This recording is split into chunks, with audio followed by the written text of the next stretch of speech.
कभी ऐसे मंदिर के बारे में सुना है जो मानो ग्रेविटी को ही चैलेंज करता हो? आज हम बात करेंगे राजस्थान के रटलाई में मौजूद एक ऐसे ही अजीबोगरीब रहस्यमयी उल्टे मंदिर की। एक ऐसी कहानी जो यकीन मानिए विज्ञान और विश्वास के बीच की लकीर को धुंधला कर देती है। और इस कहानी की शुरुआत होती है सिर्फ एक शब्द से, तथास्तु, जिसका मतलब होता है ऐसा ही हो। मतलब एक ऐसा वरदान जो जब मिल जाए तो हकीकत बन जाता है। और यही एक शब्द इस मंदिर की पूरी कहानी के लिए एक जादुई माहौल सेट कर देता है। जरा सोचिए, एक ऐसी जगह जहां आर्किटेक्चर के सारे नियम कायदे पलट दिए गए हों। एक ऐसा मंदिर जिसकी छत जमीन में धंसी हो और जिसकी नींव आसमान की तरफ। सुनने में बिल्कुल नामुमकिन लगता है ना? लेकिन ये सच में मौजूद है। तो चलिए थोड़ा और गहराई में चलते हैं। आखिर इस मंदिर के पीछे का असली राज है क्या?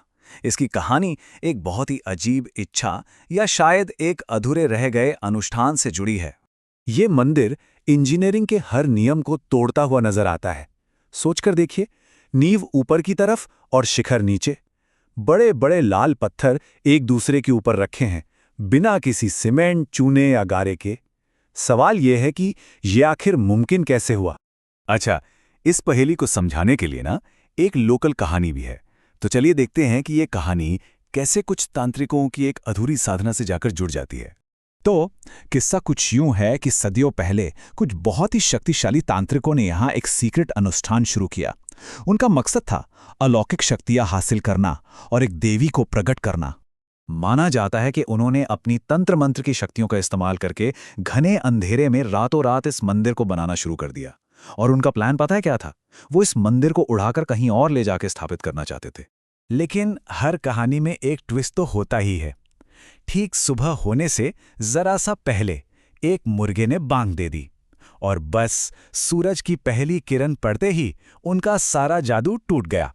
अनुष्ठान वहीं का वहीं रुक गया। उस एक बांग ने सब कुछ बदल कर रख दिया। अनुष्ठान अधूरा रह गया, तांत्रिकों की सारी शक्तियां खत्म हो गईं और वो मंदिर जैसा था, जिस हाल में था, हवा में उल्टा का उल्टा जम गया।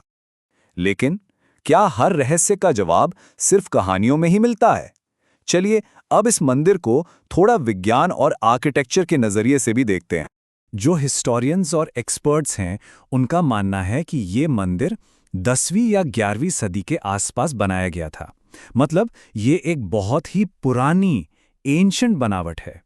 वैज्ञानिकों का कहना है कि ये कोई जादू-वादू नहीं है, बल्कि ये प्राचीन वास्तुकला की एक बहुत ही एडवांस्ड तकनीक का शानदार नमूना है। उन्होंने इंटरलॉकिंग तकनीक का इस्तेमाल किया।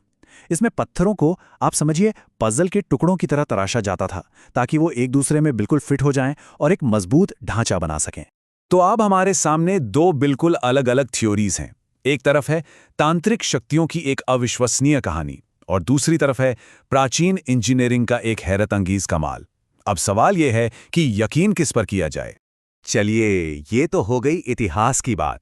लेकिन आज के समय में इस मंदिर का क्या महत्व है और क्या इसके आसपास की वो मान्यताएं आज भी जिंदा हैं?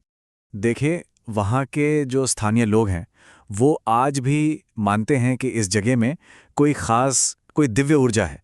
कुछ लोगों का तो ये भी दावा है कि रात के वक्त यहाँ से घंटियों की आवाज़ें आती हैं, दिए खुद ब खुद जल उठते हैं और कभी-कभी तो परछाई जैसी आकृतियां भी दिखाई देती हैं।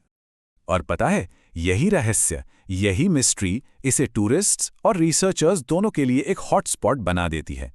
कुछ लोग यहाँ मन की शांति के लिए आते हैं, तो कुछ इस अनसुलझी ऐतिहासिक पहेली की खोज में। तो इतनी सारी जानकारी के बाद हम घूम फिरकर वापस उसी एक बड़े सवाल पर आ जाते हैं, जिसका जवाब आज भी तलाशा जा रहा है कि आखिर सच क्या है? क्या ये मंदिर वाकई तांत्रिक शक्तियों का एक अधूरा चमत्कार है, या फिर ये हमारे पूर्वजों की इंजीनियरिंग का एक ऐसा जीनियस नमूना है जिसे हम आज तक पूरी तरह समझ ही नहीं पाए हैं? खैर, वजह चाहे जो भी रही हो, एक बात तो पक्की है, ये मंदिर आज भी वहां मौजूद है। ये एक हकीकत है। शायद किसी की कोई इच्छा थी या किसी का कोई प्लान था, जिसे कुदरत ने कह दिया तथास्तु। कुछ रहस्य सुलझाने के लिए होते ही नहीं हैं, सिर्फ महसूस करने के लिए होते हैं। इस बारे में क्या सोचना है?